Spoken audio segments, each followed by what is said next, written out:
So everything in our church in some way, shape, or form has a biblical foundation.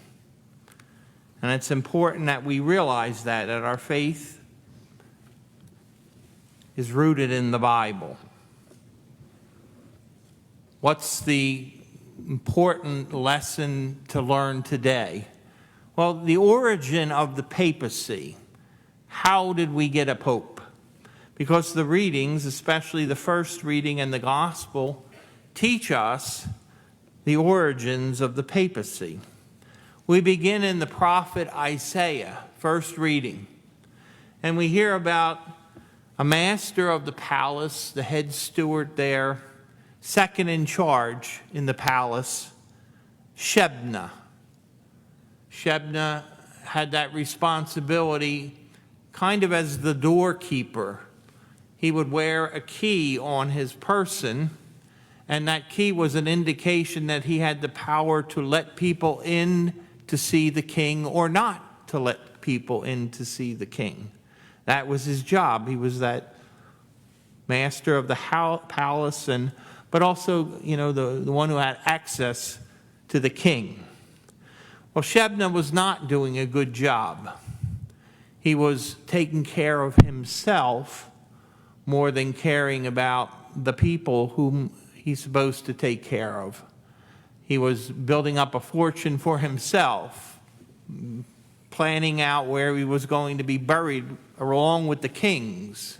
All of these things, worldly things, many of them, in such a way that now the prophet Isaiah is telling him, God is speaking through the prophet, you're going to lose your job. You're out of favor. Listen to the words.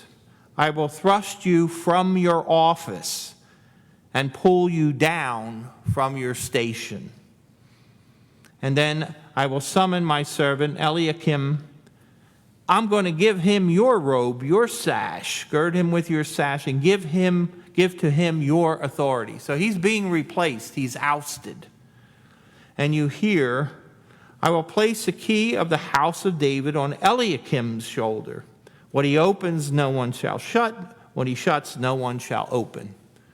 Think of that when we get to the gospel, because Jesus is echoing that sentiment that was understood as the master of the palace, the second in charge, the one who had access to the king. So that's the background story of Shebna, the bad master of the house, and then his replacement, Eliakim. Now we get to the gospel message, Matthew, St. Matthew's gospel, and we hear that Jesus is asking his disciples the pertinent question, who do people say that I am? Certainly there's millions of opinions out there. Who is this man? What is he? Why does he do the things he does?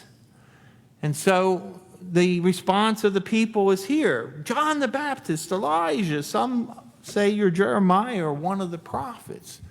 Note that all of these people are dead. So there's some kind of a relationship to somebody who was before that was a remarkable figure, someone who seems to be extraordinary. Who is this man? Now Peter, the spokesperson for the apostles, steps forward. You are the Christ, the Son of the living God. Who do you say that I am? You are the Christ, the Son of the living God. That's important. Christ being the Messiah, the anointed one, the one that Israel was expecting to come to the rescue, adding, you are the Son of the living God. While this has been used in reference to other things in the Old Testament, perhaps angels, the Son of God, or other expressions towards a Son of God, this seems to be remarkable because Christ's response shows us how remarkable it is. Blessed are you, Simon, son of Jonah, for flesh and blood has not revealed this to you, but my heavenly Father. So it's something that's been given to Peter, an insight that he couldn't figure out on his own. Flesh and blood did not give this to you, but my heavenly Father gave this to you. So it was an insight that Peter had. Remember, Peter was no scholar. He was a fisherman. He was uneducated. He wasn't a scholar of the law, scholar who knew the prophets, so to speak. He was working as a fisherman when Christ called him. But he had an insight that no one else had. You are the Christ, the Son of the living God. And at that point, Christ bestows upon him a special designation. This is where we get the papacy from. And I say to you, you are Cephas. The name means in Greek rock or rocky. So he's been given the name rock. Christ renames him, gives him a designation, a foundation stone. You are rock, and upon this rock I will build my church. It's important. Names are important. The names we give to our children is important. They have a significance. Christ renamed Peter and gave him a dignity, a task at the same time. And the gates of the netherworld shall not prevail against it. So what's the implication? That all hell's going to fight against it, but it will not prevail.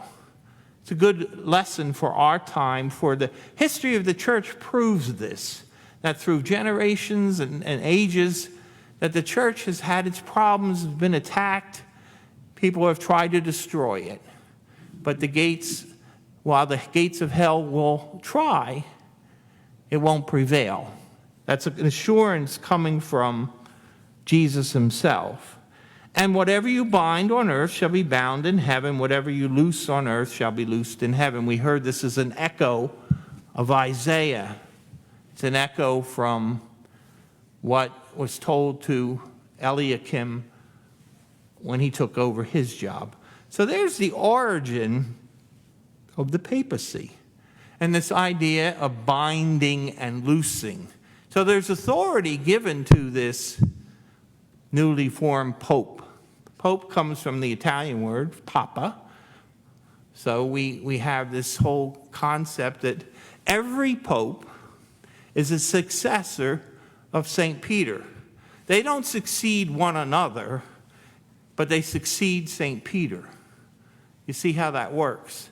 So they stand in, like Peter did, in that position, given a particular office.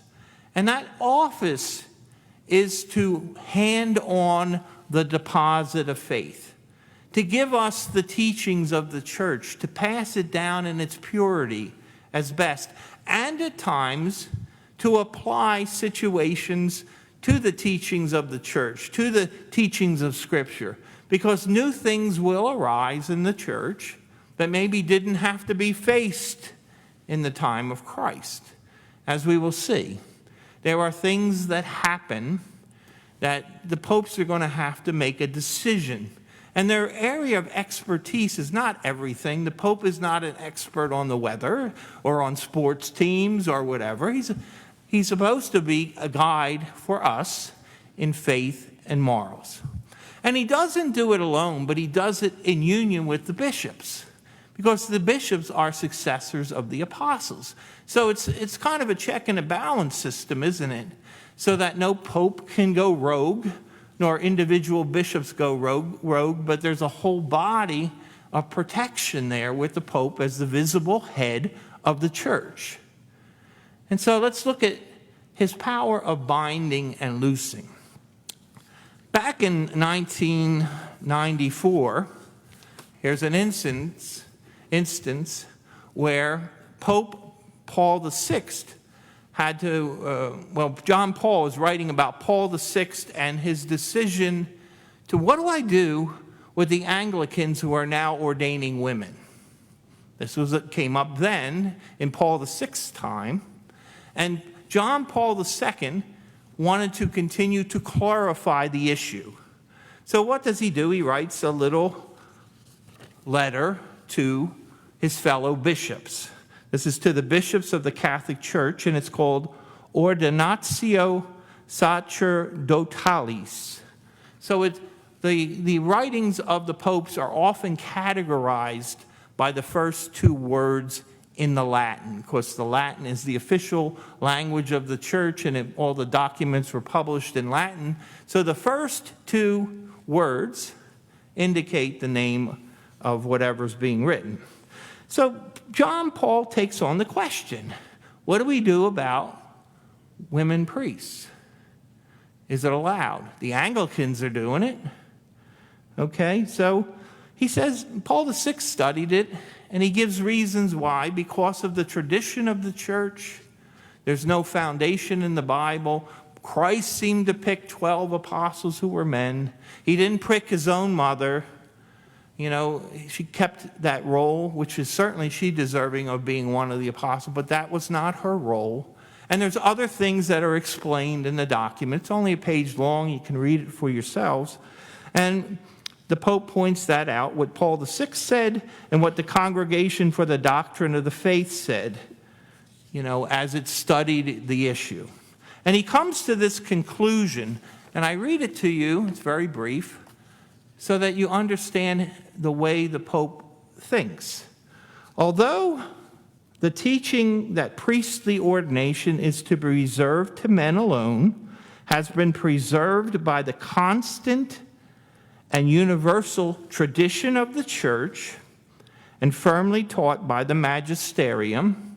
So there's no history of tradition whatsoever of it happening. And in the magisterium, which is the Pope joined with his bishops, in the magisterium of the church, in its more recent documents, at the present time, in some places, it is nonetheless still considered open to debate. Or the church's judgment that women are not to be admitted to ordination is considered to have a merely disciplinary force. In other words, there's no theology behind it, or it's just that, you know, it's a discipline that we're not allowing, we're prohibiting women from it. No, it's a lot more than that. There's a theological reason that when we stand in for Christ, Christ was a male. All of these particular things come into play. Wherefore, in order that all doubt may be removed regarding a matter of great importance, a matter which pertains to the church's divine constitution itself, in virtue of my ministry of confirming the brethren, that's what the Pope does. He confirms his brother bishops. He leads them and guides them, confirming the brother and all of the church. I declare that the church has no authority whatsoever to confer priestly ordination on women, and that this judgment is to be definitively held by all the church's faithful. There's an example of binding and loosing. There's an example of the Pope saying, not just I don't have the authority, the church doesn't have the authority. As we see it, Christ, who was all-powerful, he could do anything he wanted, chose 12 men. He chose them for a reason. And through history, it's been carried out that they followed all of the popes, and subsequent teaching of the church has pointed to the fact that Christ did what he did for a reason, not just arbitrarily. And so, it seems pretty clear. Definitively, he teaches us. He's the teacher, the chief teacher, and he does such things. There's another example I'll give you, and it's more recent, and Pope Francis has had to deal with this, and he turned it over to the Congregation for the Doctrine of Faith. But what's the issue? The blessing of gay marriages. Some bishops pushed for that, especially in certain parts of Europe, pushing for it. And the question proposed, this was sent to the Congregation for the Doctrine of the Faith. Does the church have the power to give the blessing to unions of persons of the same sex? Response from the congregation, negative, no. And then explains it in detail. And I'm not going to read the whole document, but I'll read just what's pertinent. Why? Why does the church say, is summarizing it?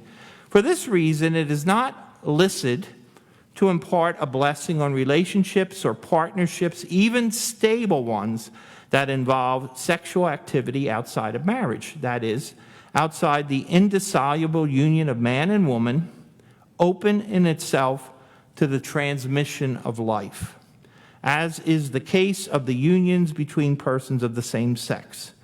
The present in such relationships of positive elements, which are in and of themselves to be valued and appreciated, cannot justify these relationships and render them legitimate objects of an ecclesial blessing, since the positive elements exist within the context of a union not ordered in the Creator's plan. Furthermore, since blessings on persons are in relationship with the sacraments, the blessing of a homosexual union cannot be considered licit. This is because they would constitute a certain imitation or analog of the nuptial blessing, wedding blessing, invoked on a man and woman united in the sacrament of matrimony, while in fact there are absolutely no grounds for considering homosexual unions to be in any way similar or even remotely analogous to God's plan for marriage and family. So that's written by, or distributed to us by Cardinal Ladaria of the Congregation for the Doctrine of the Faith. And the note here is the Sovereign Pontiff Francis, at the audience granted to the undersigned secretary of this congregation, was informed and gave his assent to the publication of the above-mentioned response to the doubts. So, this is what the church is called to do, to define for us, to clarify for us issues that pertain especially to areas of faith and morals. What do we believe and how should we live? And it's not always easy. Sometimes it's even controversial. Look at the fact when the Pope Paul VI had to define whether artificial birth control was allowed or not in Humanae Vitae. He warned couples there's going to be disastrous consequences if we don't listen to, the teachings of the church to be open to life, be open to the transmission of life in sexual activity. So this is, the binding and the loosing of the church. This is the job that's been given first to Peter, but then to all of his successors. And sometimes we just don't understand it as human beings. Sometimes our intellect is obviously limited. We don't necessarily see as God sees, or we know everything that we should know. And let me point out the second reading shows that especially. St. Paul is writing to the Romans. We just read this. And he talks about that even though he had an intimate relationship with Jesus, and he taught,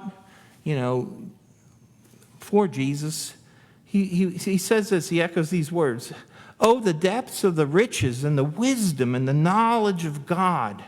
How inscrutable are his judgments and how unsearchable his ways! For who has known the mind of the Lord, or who has been his counselor?"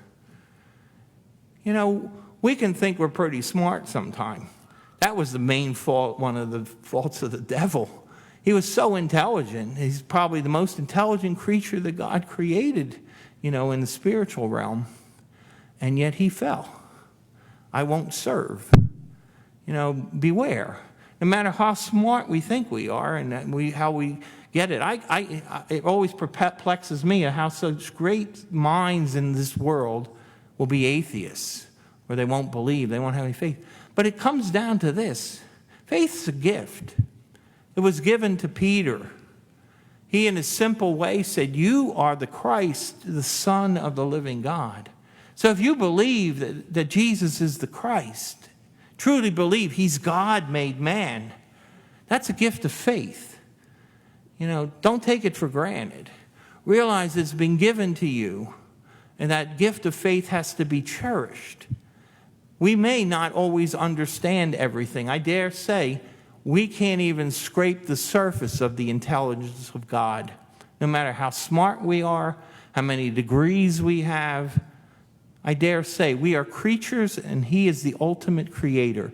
He made everything outside of himself. Things we know about and things that we may not be able to see right now. God is all powerful. And St. Paul said that, who knows the mind of the Lord? Who was the Lord's counselor? No one. God did these things, and he revealed himself to us through his Son, the Christ. He opened for us the mystery, for example, of the Trinity. How would we ever know God was a Trinity if Christ didn't show us? And other things that are still remain mystery. I can't tell you how I changed the bread and the wine into the body and blood of Christ, but it happens. I believe it happened. It's my faith that what Jesus says occurs here on this altar, that he becomes present in the Holy Eucharist. It's a mystery we may never understand, but it's something that we, in our faith, know and believe. So, as we hear about the biblical foundations of how the Pope came about, may we realize what his job is, to give to us, hand on to us the deposit of faith, to clarify matters that need to be clarified. And, we know through history there's been good and bad popes. There have been sinful people. But the important thing is that it will go on, the church will go on under the guidance of Christ. He promised it. And for those who don't do their job, like Shebna, they may realize at some point they're going to be replaced by somebody else who will pick up the task. That's what happened through history. So we need to understand the importance that God is in control of his church. He guides it, and we need to follow him. May God bless you.